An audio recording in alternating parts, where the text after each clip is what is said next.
Bueno, yo creo que una vez que termina o a la vez que se da el proceso de exhumación de las fosas hay algo que es muy importante, que es poder aportar un lenguaje y una serie de mecanismos conceptuales y teóricos que permitan narrar, contar qué es lo que ha pasado ahí, cómo se puede recuperar y qué efectos políticos tiene para una sociedad, para una comunidad, el que sucedan cosas así. Has hablado de normalizar el proceso de exhumación de las fosas. Yo diría que no se puede normalizar algo que es anormal, ¿no? Y que hay que prestar una atención. Por ejemplo, una de las cosas que nosotros hacemos es prestar una atención muy matizada a ciertos silencios, ¿no? Que siendo silencios hablan desde ese silencio, ¿no? Y rompen toda una serie de lugares comunes que nos habían sido transmitidos de manera un poco subconsciente, ¿no? Y de tópicos sobre lo que significa este proceso cultural, ¿no?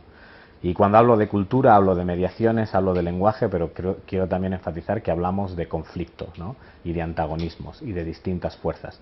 Y cuando hablamos de antagonismos, de conflictos y desacuerdos, creo que es importante que una de las cosas que puede hacer la cultura es, sin evitar esos conflictos, esos desacuerdos, esas zonas que pueden provocar malestar en una sociedad,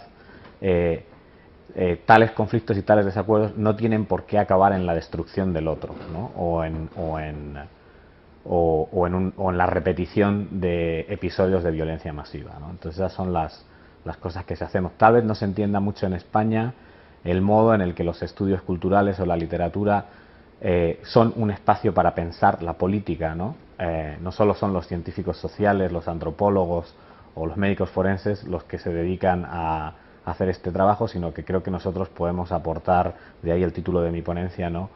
Mucho en términos, como estaba explicando antes también Germán, en términos de lo que son la producción de lenguajes críticos que nos permitan abrir espacios de diálogo y espacios de conflictos donde había silencio o había obstrucciones, cierres, negaciones y un pasado traumático. Podemos trabajar con muchos formatos, ¿no? Desde el análisis de películas, documentales, novelas, testimonios. En mi caso, he trabajado, una de las razones por las que estoy aquí, en la creación de un archivo audiovisual digital, le decimos, con testimonios de luchadores antifranquistas, personas que fueron testigos o que sufrieron directamente la represión fascista en España durante la Guerra Civil.